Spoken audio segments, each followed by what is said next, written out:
গিয়ে দেখুন কি ডিসকাস হচ্ছে আমাদের মধ্যখানে।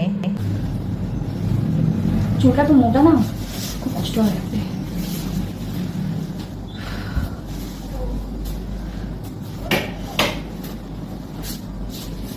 এই এই কান পর্যন্ত পুরো। হ্যাঁ হ্যাঁ, মানে এতটা অব্দি কাটলে কি আমার এখানে টাকলা দেখা যাবে? না না, এটা পুরোটা তুলতে হবে। আচ্ছা আচ্ছা, এটা তুলে নিয়ে আগে এই পাটটা কাটতে হবে, কারণ ওটা ধরে ধরে কাটতে হবে। মানে এখান পর্যন্ত আমি যদি বলি পেছনটা কত অব্দি আসবে? এতটা ঠিক আছে, ওটা এতটা বড় রাখবে পেছনে। না এতটা নয়, এই এতটা বড়।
अभिषेक